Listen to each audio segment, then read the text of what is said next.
You're listening to Online Pet Health Podcasts with Dr. Megan Kelly. Continuing education for veterinarian rehabilitation therapists. Learn more at onlinepethealth.com. Hey vet rehabbers! Today I've got Ané Lloyd from Online Pet Health. We are going to be talking about an awesome blog that she wrote about. It's called the Dunning Kruger Effect. And I've actually read this blog of Ané so many times because it really is, I think it's one of our top rated blogs on Online Pet Health. And it's something that applies to all of us. And sometimes maybe some of us don't want to admit it. And I'm going to chat about my personal experience when I read this blog and when I thought back. But Ané, I'm excited to talk about this topic. It's going to be awesome.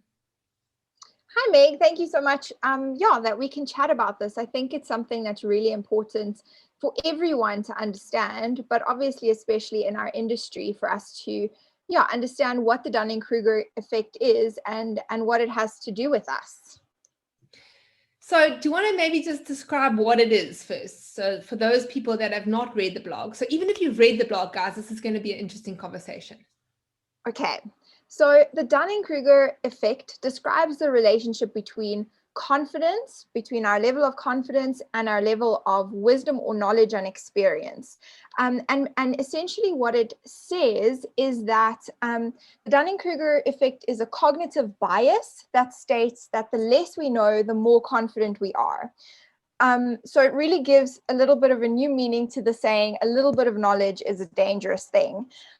So basically, if I say that another way, when we have little knowledge or understanding about something, we have some understanding, some knowledge, some skill, we're very confident.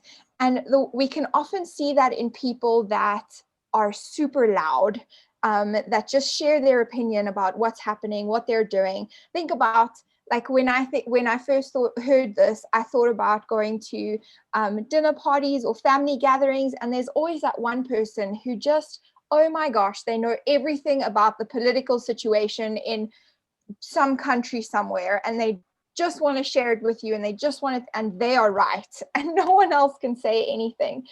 So that's the kind of image that I get. How much do they really know?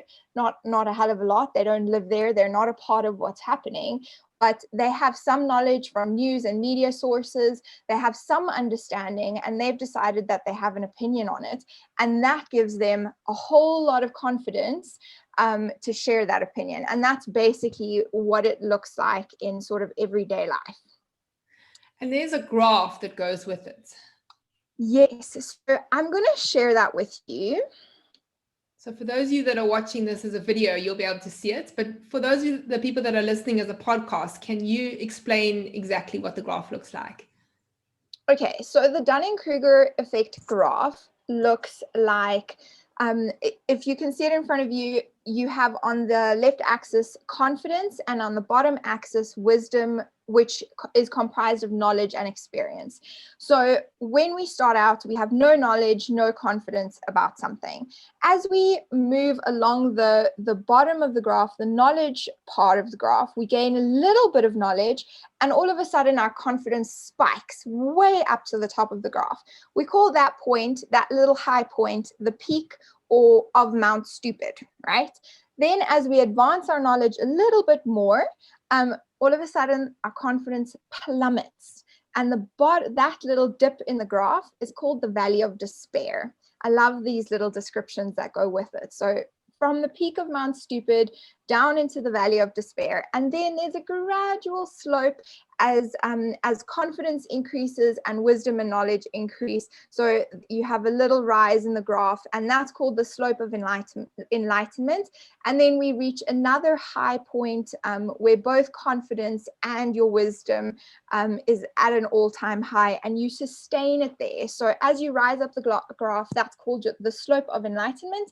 And then the top point again is the plateau of sustainability, and that is exactly what it is. It's a plateau where knowledge and wisdom kind of stay at high points for a period of time, or forever, essentially for the rest of our lives. So that's what that looks like. Yeah, so the first time I saw that graph, It's amazing because as you go through your journey as a professional, you're not aware, unless you've read that blog or know about the Dunning Kruger effect, you're not aware of any of that. But having gone through all of it and looking back, then you're like, oh, yes, that was probably me then. And I must say, it's really hard for me to admit that I was on Mount Stupid, but I was. And I can remember like thinking back now, but it's hard to admit it, right? It's hard to admit, but it's completely normal.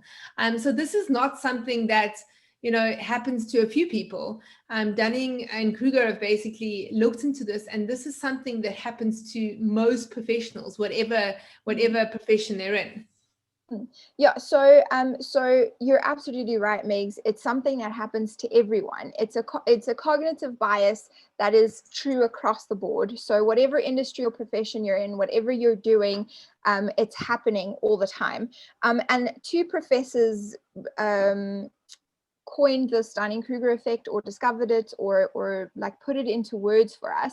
And the research paper where they published these findings is called Unskilled and Unaware of It: How Difficulties in Recognizing One's Own Incompetence Lead to Inflated Self-Assessments. So basically, people with very little knowledge on a particular subject are confident and outspoken, exactly what we've said. And this lack of knowledge leads to two things. First, you have little idea of what you are actually doing or talking about. And secondly, your sense of confidence makes it impossible for you to realize just how little you know. So that's a very big part of it, is that you don't know what you don't know. So you can't recognize when you're up on Mount Stupid. You can't recognize what your own level of skill is. And you also can't recognize what the level of skill is of others around you. So you're essentially blinded to your own incompetence, as well as the competence or incompetence of others in your profession. So if we think about our own profession, that's a really dangerous place for us to be, because it's putting the welfare and it's putting the welfare of our patients at risk, and it's putting our ability to have good outcomes at risk. And it also means that we can do harm, right? We're not going to be ignorant to the fact that all our modalities, everything that we do, can only lead to healing. When they're used incorrectly, they can lead to to worsening of the patient. And so we have to know that. We have to know what the risk factors are, what the contraindications are, what we can't do, as much as we should know what we can do. Yeah, so I think if you can recognize if you are on Mount Stupid now, so like listening to this podcast, then you can fast track yourself to the slope of enlightenment. Because, what you're saying is that if you're on Mount Stupid, you don't really know you're there. So you don't know what you don't know. So this is what we're hoping, is that we can help you guys wherever you are. So we're hoping to help you wherever you are on the slope. And we're going to chat about each little area now, and hope to fast track you to the plateau, up the little slope of enlightenment, to the plateau of sustainability. So let's chat about Mount Stupid. So how would one recognize that you are on Mount Stupid? So luckily, there are some signs that we can identify in ourselves. So obviously, it is important for us to see it in our colleagues or in people that are around us, but it's more important for us to be able to identify in ourselves what's happening. It's really difficult to help someone else off of Mount Stupid because they're in a place where they're unable to recognize their incompetence or their competence or their level of skill. What we need to do is focus on, if we are there, and how do we deal with that? So some of the things that you can look for are, you will be really loud and opinionated, and you won't be open to other opinions. You'll overestimate your own skill. Can you take on that patient that just called you? Can you help that dog that the vet is calling you about with something really strange and arbitrary and something we haven't seen a lot? So an overestimation of your skill. You'll fail to recognize the skills and knowledge of others. So think about how you compare yourself to your colleagues or to the team members that you work with. you'll fail to recognize your mistakes and shortcomings. And a part of that is blaming other people or circumstances or things that are out of your control for the outcomes that you're seeing. And again, that's something that we can really think about with our patients. If we don't have a good outcome, how do we respond to that? Is it someone else's fault? Do we try and find the areas where we could have done it differently? Do we take responsibility and say, perhaps I shouldn't have started in the underwater treadmill so quickly, or perhaps I shouldn't have used that modality, or so do we take responsibility for what we did? And I mean, I'm saying that, but hopefully you're using clinical reasoning and you have a reason why you chose to do X, Y, and Z. But sometimes we do things and we take a risk and we take a chance, and that's a part of it. But recognizing our own mistakes and shortcomings is important. So if you can't do that, if you can't take responsibility, if you shift the blame, if you say that it was the surgeon's fault, it was my colleague's fault, you shouldn't have, the owner wasn't compliant, those are all signs that we could be on Mount Stupid. We will feel like there's not much to learn from anyone else. And this is a big one, because a lot of us feel like we can't learn from other people. A lot of us feel like we have enough knowledge and experience. And this one applies. Sure. I mean, if you have been in the industry for the last 20 years, right, you're not lacking in experience and you're not lacking in knowledge, but you feel like you can't learn from other people. That's a warning sign. And that's something that you should be aware of. You can always learn something from anyone.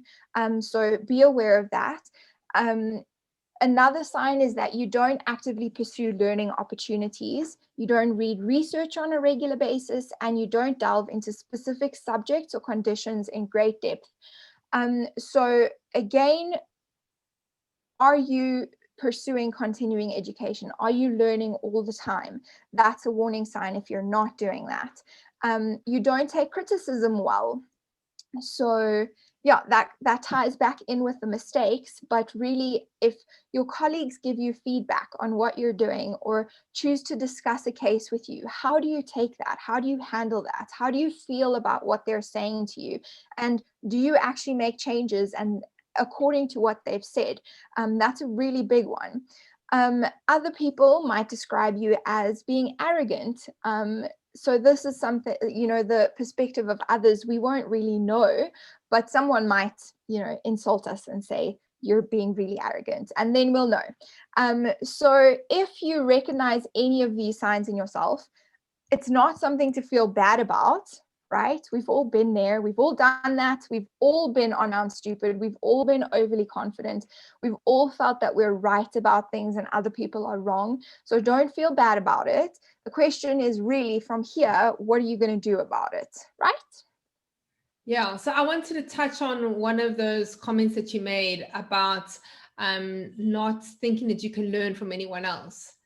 So one of the things that amazes me is that, a lot of our lecturers that lecture for online pet health are actually online pet health members. So they pay every month to learn from everyone that is lecturing. Because, if you think about it, we have lecturers from all over the world and in all different levels, right? And all different professions. And yeah, it amazes me. It makes me really proud of them, that they're so humble that they realize that they can learn from anyone. And, one of our mottos is obviously the never stop learning. And I remember you wrote something, and I think it was in one of your blogs, about how, we can learn from anyone, even somebody that has 1 year of experience or 6 months experience, because that person might have experienced something that we never have, and they'll be able to teach us something. So you can learn not only from people who have 20, 30 years of experience, but anyone, right? You can learn from anyone. I think that's a really important point that we need to remember. And it's not just, I think what I wrote there, Megs, is that you can learn from anyone. So that means the owner that walks into your practice, you have something to learn from them. The dog that walks into the practice, or the horse that you go out to see, you have something to learn from them. The trainers, the nutritionists, the farrier, you have something to learn from every single one of them. So don't like limiting ourselves to our own profession is limiting. We should always look at what else is out there, what else can we learn, what else can we apply. This morning I read a Facebook post that's very applicable here. It was definitely an owner who said something about the bedding in their horse's stall. The horse was shoving all the bedding to one side of her stall, and that's where she stood. So she was creating a deeper bed of shavings for herself there. And because the owner knows his horse, he said, my horse struggles with lameness, with a recurring lameness. So what she's doing is she's raising her heels. And he knows this because he's gone down that path before. So after consulting with his farrier and with his vet, they ordered the horse raised heels and she stopped pushing her bedding. So that I've learned something. I should be asking the grooms when I go and see horses, are they doing anything odd with their bedding? And then think about how is that affecting their weight bearing? Why are they doing that? What is it doing to their bodies? So that's just an example from this morning. I've learned something about the way that horses move their bedding around. Who would have thought? So really being open to, yes, people that have been in the industry for the last 40, 50 years, 20 years, 30 years, maybe 40, 50 is pushing it a little bit far in our profession, but go and learn from them. But also recognize that the newbies that are coming out of college have something to offer. They have taken that knowledge that we've all been given in college, and they have a different perspective of it that comes from their background, wherever they came from, however they came into this profession. Their perspective would have given them a different viewpoint on what mobilizations mean, when and why you would do them or wouldn't do them, because they have some kind of experience. So always be open to learning from other people. And that's what I love about online pet health. We don't have one lecturer.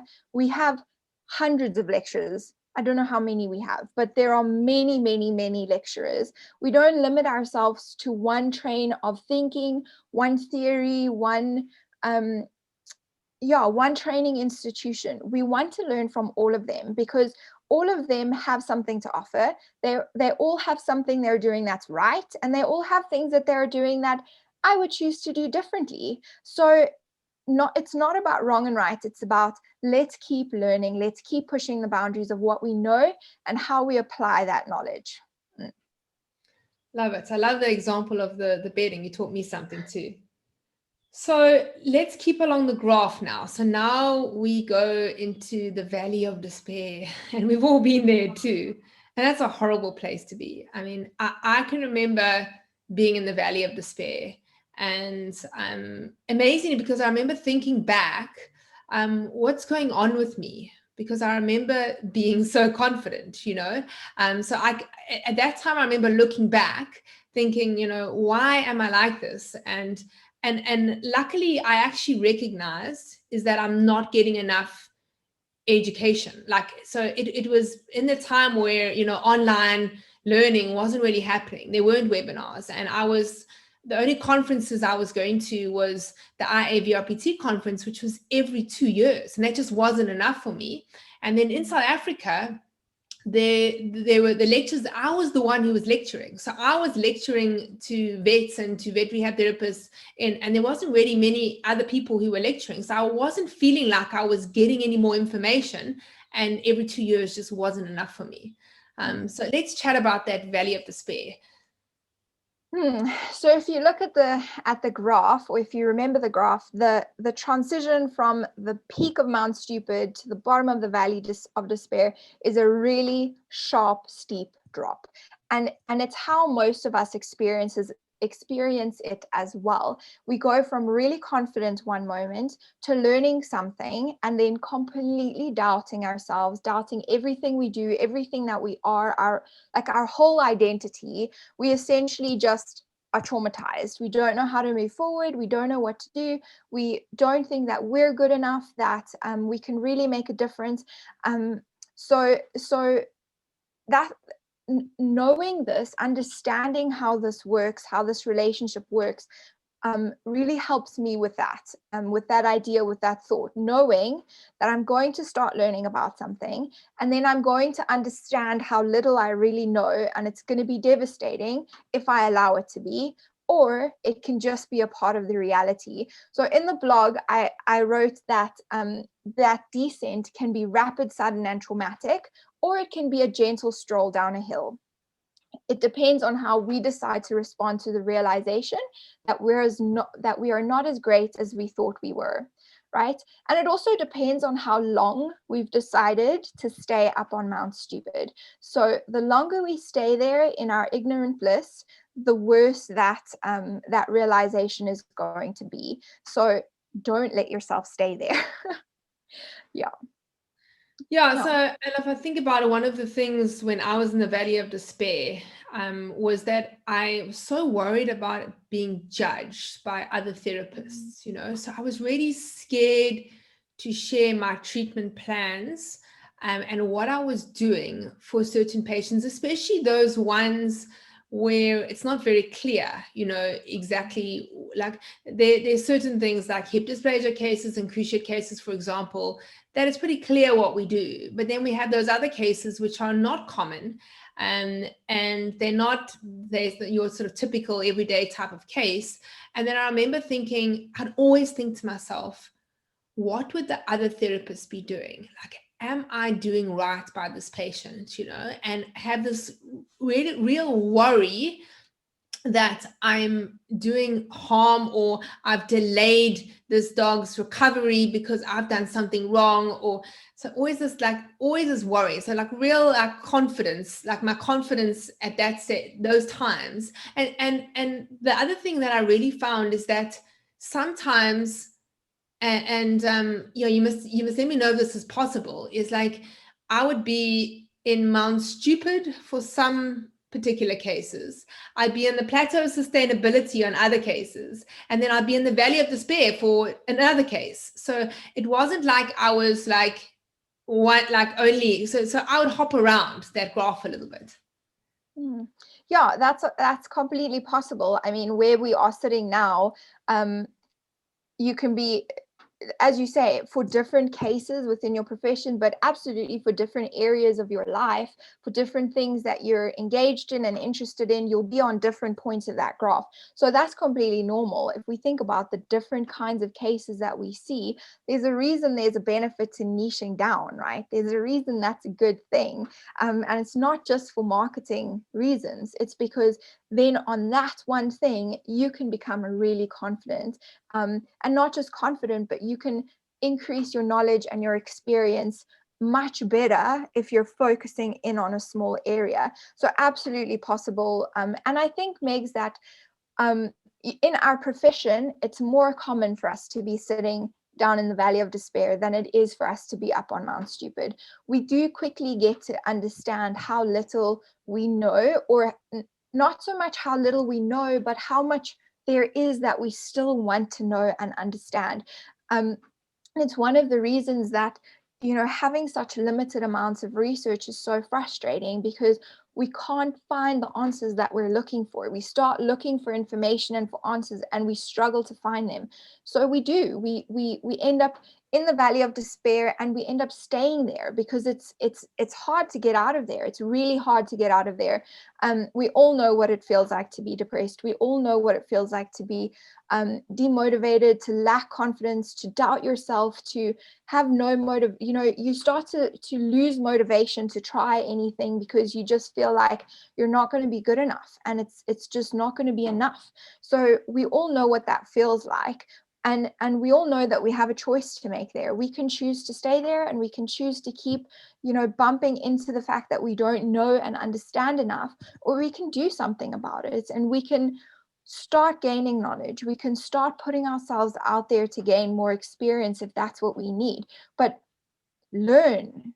Keep finding ways to learn. Keep finding new sources of information. That's the only way that you start climbing the slope of enlightenment, is if you search for enlightenment, you search for knowledge, you'll find it. Yeah. So if I think about it, I'm still on the slope of enlightenment. So I don't feel like I've got up there. But being on the slope of enlightenment, it's a good feeling, actually. So like, when I started online pet health, I was in the valley of despair, actually, when I started online pet health. And I just knew I need to find more information. I don't have enough information. Like you said, there's not enough research. And I knew that I have to learn from other people. And the only way I'm going to be able to do it is online, being stuck all the way down in Cape Town in South Africa. It's, for me, it's been absolutely amazing just being able to learn from so many different people. And I still feel like I'm not even halfway up the slope. So like, I don't feel like I'm anywhere near the plateau yet, but I'm loving the journey on the slope of enlightenment. I think that's a good point to make as well, Megs. I don't think we recognize when we achieve the plateau of sustainability, and I don't think it's something we should ever aim for. It's because then you'll never reach it. So when we're aiming to be that expert, aiming to to be the guru, some graphs have guru right at the top there. If that's what we're aiming for, we're not going to achieve it, because one of the ways that you know that you're there is because your character changes. You are humble. You recognize that you don't know everything. The journey that you've taken to get to that point makes you a different person, and that person would never call themselves a guru, or wouldn't recognize that they're on the plateau of sustainability, because all they see is what they still have to learn, what they still have ahead of them. So that's what it's about. So don't even think about the plateau of sustainability. Aim to be on the slope of enlightenment. Keep learning, keep finding ways to move forward, keep reassessing your skills and your ability. Ask for criticism, ask for feedback, take it, improve yourself. It's a continuous process of self-evaluation and dedication to continuing growth and learning. And it takes time, it takes energy, it takes effort, it takes a lot of willpower, a lot of motivation, and that's what we should be aiming for, is to be good at that. Yeah, but definitely when you're on the slope of enlightenment, practicing is so much more pleasurable, right? Because you're in the space where you know what you know what you don't know, and you know what you're capable of. It's just such a better place to be when I look back at the other two places, Mount Stupid and the Valley of Despair.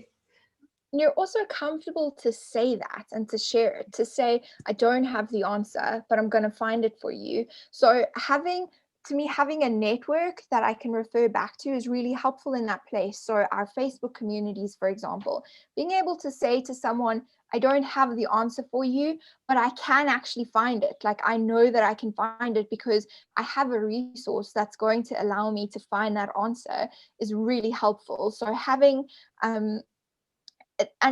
this links back as well to the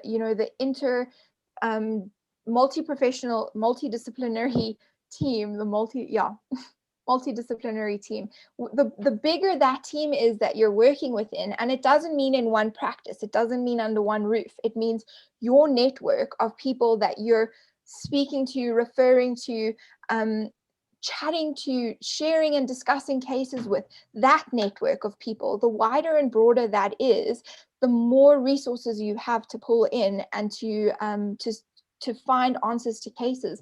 And Lisa Mason speaks about that in I think in one of the business basics, Megs, where she says that, she now has access to all these different specialists, and she finds herself calling them often, saying, I have a case, this is what I'm struggling with, what do you think? So it's not always about referring that case out, but being able to pick up the phone and call them and say, I'm a little bit, unsure of what to do. What do you think? And sometimes that means the patient goes to them. Sometimes you can handle it, but those relationships that you develop are definitely a part of the journey and are so valuable. They help you feel confident because you're not standing alone, right? We're not alone. When we realize that, we feel comfortable, we feel confident, we feel at peace, at ease. Yeah. Yeah, and then for those of you that are listening that are not members of our Facebook groups, so we have 4 groups. We have the equine vet rehabbers, hydro vet rehabbers, small vet rehabbers, and the business vet rehabbers. I'll put the links in the description. Guys, please go and join those groups. We have an amazing supportive community. So for all of you guys there that are in the valley of despair, you never ever have to feel like I did, worrying about what other people are going to think. In our Facebook groups, you can ask whatever, okay? There's no judgment there. It's just a group of amazing vet rehabbers from all over the world that are helping and supporting one another. It really is. We've got some really great communities on Facebook. I think we should chat about some examples of where we might find ourselves on Mount Stupid. Meg and I were chatting about it before we started and kind of trying to, as you say, Meg, it's hard to think back and to say, okay, I was definitely, overconfident and blustering and way up on Mount Stupid. So for me, I think some of the examples would be every time you get a new modality, like when that underwater treadmill comes in, you have knowledge, right? And maybe you've had some training, but you have no experience. You haven't used it. You haven't applied it to your patients. So you're really confident about what you can do because you've just spent a lot of money. You have to be confident that what you're going to be doing with that modality is going to be amazing. And so you're up there. You're like, this is going to be amazing for your patient. Let's do it.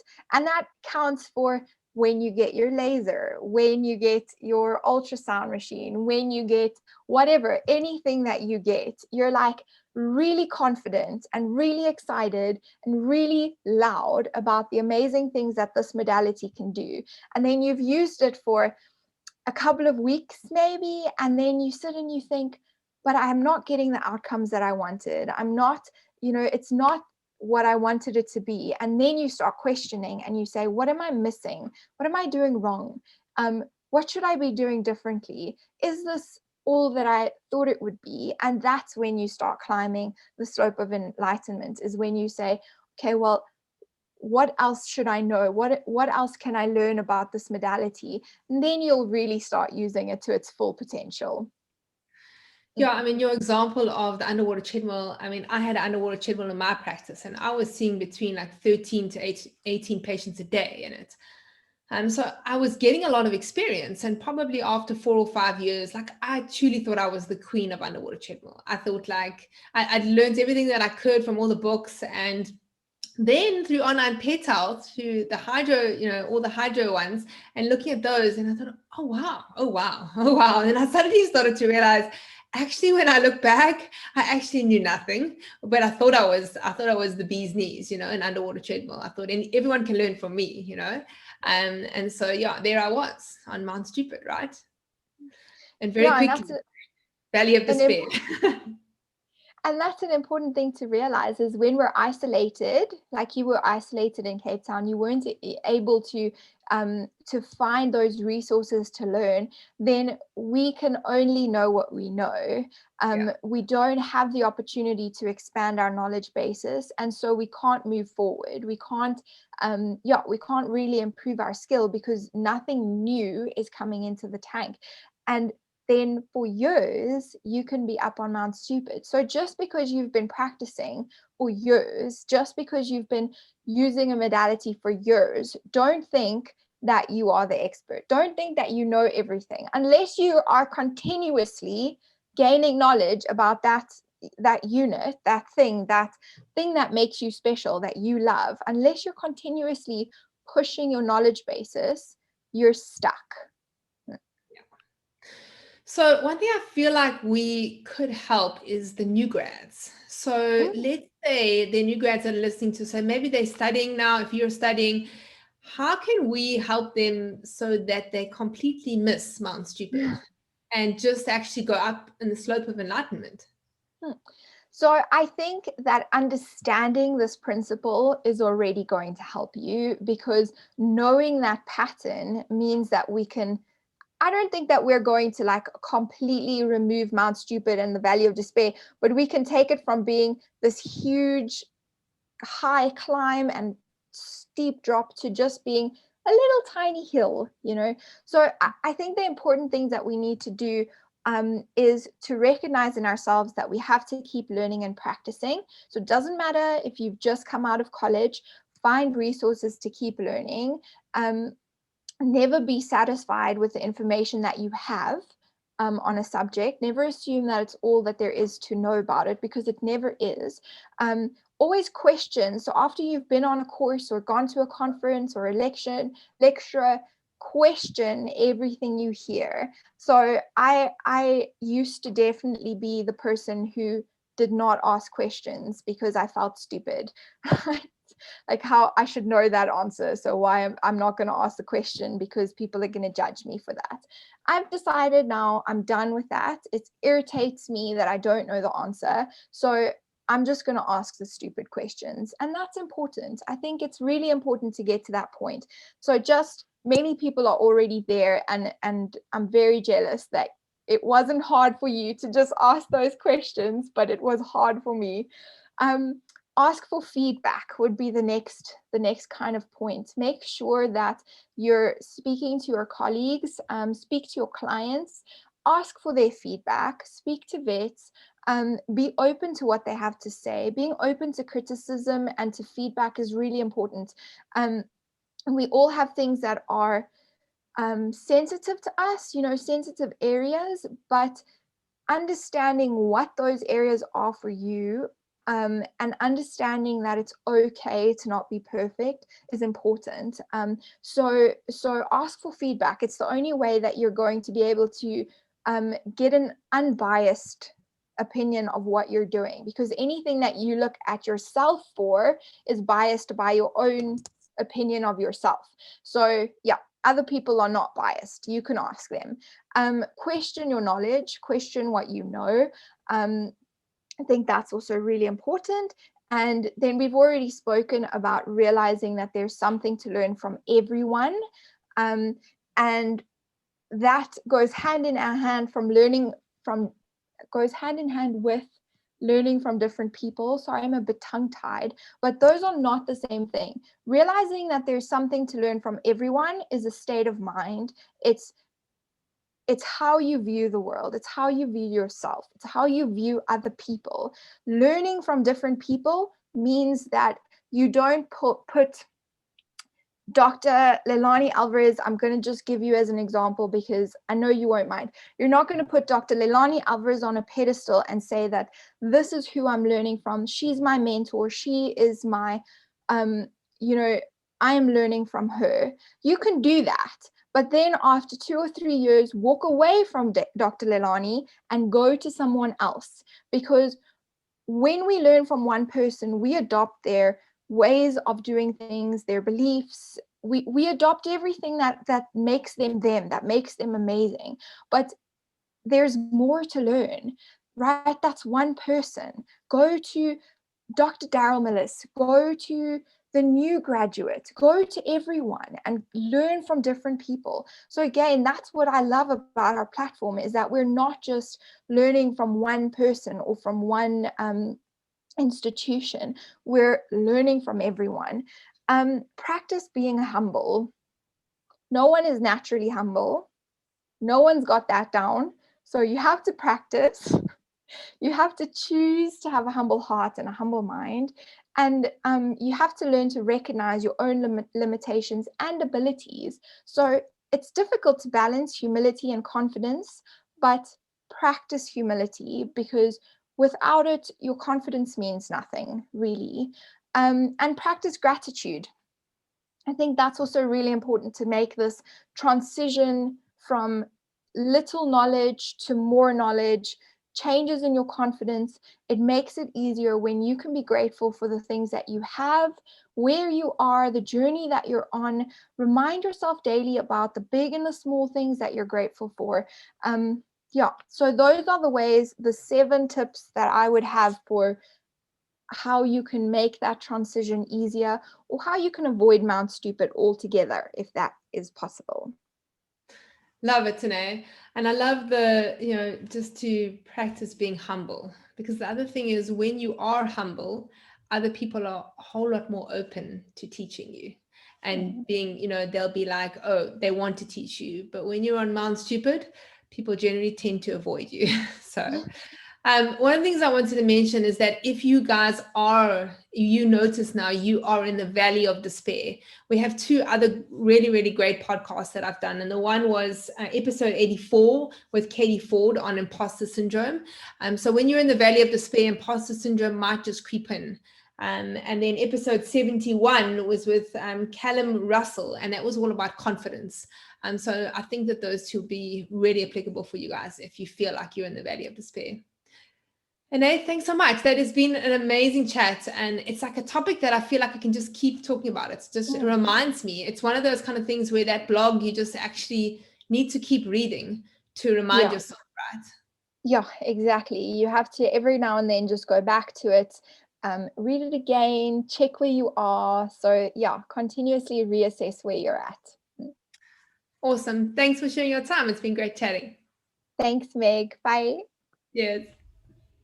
If you enjoyed this podcast, please hit the subscribe button so you get notified every time I load a new podcast. And please, if you get a moment, head over to Stitcher or iTunes and leave me a review. It's a really lonely job being a podcaster, and so the only time I get to hear from you or know that you're out there is when I get a review. And know that I read every single one of your reviews. So to those of you that have left reviews, I want to say a very, very big thank you. Every time we get a review, it really helps to get the veterinary rehabilitation podcast out there to all the vet rehabbers all over the world. All right, vet rehabbers, so if you are looking for more continuing education in the field of veterinary rehabilitation, head over to onlinepethealth.com. Go be awesome, guys.